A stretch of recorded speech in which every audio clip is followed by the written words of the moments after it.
नमस्ते स्टूडेंट्स। आज का टॉपिक है software development life cycle models. आप रेडी हो? फोकस मोड ऑन है ना? मोबाइल साइड में रख दिया, स्क्रीन पे ध्यान है। चलो शुरू करते हैं। अच्छा, सोचो जरा। एक कॉम्प्लेक्स सॉफ्टवेयर बनाना है, पर कोई प्लान नहीं है। क्या होगा? सिर्फ केओस। डेडलाइंस मिस होंगी, प्रोडक्ट में बग्स होंगे और क्लाइंट्स, वो तो बिल्कुल खुश नहीं होंगे।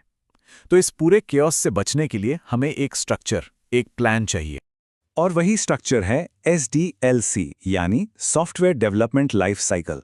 सिंपल भाषा में ये एक रोड मैप है, एक ब्लूप्रिंट जिसे टीम्स फॉलो करती हैं ताकि सॉफ्टवेयर टाइम पर, बजट में और हाई क्वालिटी का बने। स्क्रीन पे ध्यान है ना? ये डेफिनेशन क्लियर है। तो चलो सबसे पहले और सबसे सिंपल मॉडल से शुरू करते हैं, वाटरफॉल मॉडल। इसे वाटरफॉल इसलिए कहते हैं क्योंकि इसमें प्रोसेस एक ही डायरेक्शन में बहता है, नीचे की तरफ, बिल्कुल एक झरने की तरह। ऐसे सोचो जैसे आप एक घर बना रहे हो। फाउंडेशन से पहले छत तो नहीं बना सकते ना, वही फंडा यहां भी है। देखो, सारे स्टेप्स एक लाइन में हैं। पहले रिक्वायरमेंट एनालिसिस, फिर सिस्टम डिजाइन, उसके बाद इंप्लीमेंटेशन, फिर टेस्टिंग, डिप्लॉयमेंट और आखिर में मेंटेनेंस। सबसे जरूरी बात, एक स्टेप पूरा होने के बाद ही अगला शुरू हो सकता है। आप पीछे नहीं जा सकते। इस स्टेप का पर्पस समझ आया? हर स्टेप के बाद ही अगला स्टेप क्यों इंपॉर्टेंट? और यहीं आती है इसकी सबसे बड़ी प्रॉब्लम। ये मॉडल बहुत रिजिड है, मतलब इसमें चेंजेस के लिए कोई जगह नहीं है।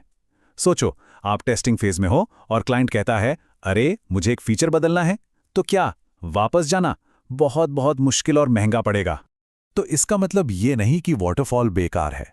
ये टेबल देखो, ये बेस्ट है छोटे प्रोजेक्ट्स के लिए जहां रिक्वायरमेंट्स बिल्कुल साफ और फिक्स्ड हैं, जैसे एक सिंपल कॉलेज वेबसाइट। लेकिन जहां रिक्वायरमेंट्स बदल सकती हैं, वहां ये मॉडल फेल हो जाता है। ठीक है, समझ आ रहा है? तो वाटरफॉल की रिजिडिटी वाली प्रॉब्लम को सॉल्व करने के लिए आया एजाइल मॉडल। एजाइल बस एक मॉडल नहीं, एक पूरा माइंडसेट है। ये प्लान फॉलो करने से ज्यादा बदलाव को अपनाने पर फोकस करता है। यहां सब कुछ फ्लेक्सिबिलिटी और स्पीड के बारे में है। ये स्लाइड आहा मोमेंट जैसी है।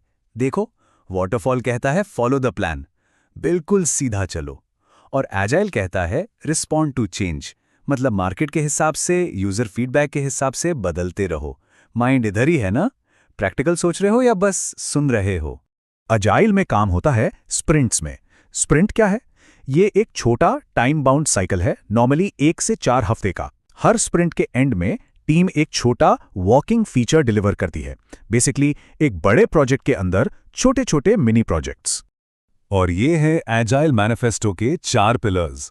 फोकस इंसानों पर है, प्रोसेसेस पर नहीं। वर्किंग सॉफ्टवेयर पर है, लंबी चौड़ी डॉक्यूमेंटेशन पर नहीं। कस्टमर के साथ कोलैबोरेशन पर है। लॉजिक समझ आया या सिर्फ देख रहे हो? सोचो, कस्टमर कोलैबोरेशन इतना इंपॉर्टेंट क्यों है?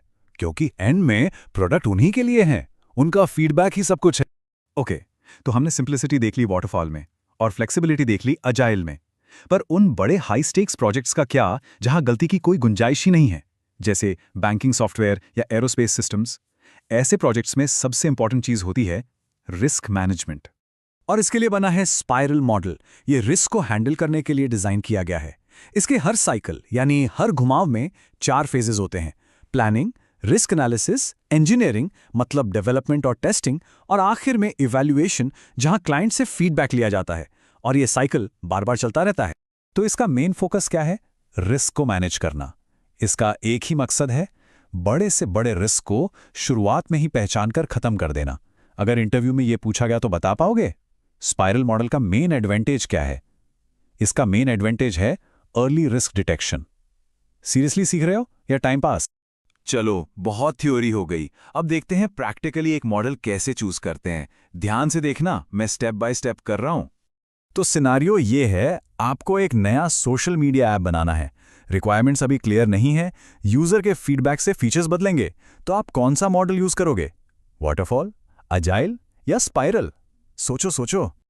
और ये टेबल सब क्लियर कर देगा। Simple college website, requirements fix है तो वाटरफॉल। नया सोशल मीडिया ऐप, रिक्वायरमेंट्स बदलती रहेंगी तो एजाइल। और mission critical banking system, risk बहुत ज्यादा है इसलिए स्पाइरल। अब आपकी बारी। वीडियो पॉज करो और ट्राई करो। अगर एक सिंपल ई कॉमर्स वेबसाइट बनानी हो तो कौन सा मॉडल यूज करोगे? सोचो। तो आज हमने क्या सीखा? Let's summarize. 1. SDLC model software बनाने का रोड मैप है। 2. वाटरफॉल सिंपल और सीधा है, जहां रिक्वायरमेंट्स फिक्स हों। 3. एजाइल फ्लेक्सिबल है, जहां जरूरतें बदलती रहती हैं। और 4. स्पाइरल रिस्क ड्रिवन है, बड़े और हाई रिस्क प्रोजेक्ट्स के लिए। समझ आया? क्लियर है?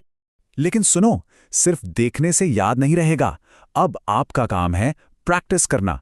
अलग अलग प्रोजेक्ट सिनारियोज लो और सोचो कि कौन सा मॉडल फिट बैठेगा।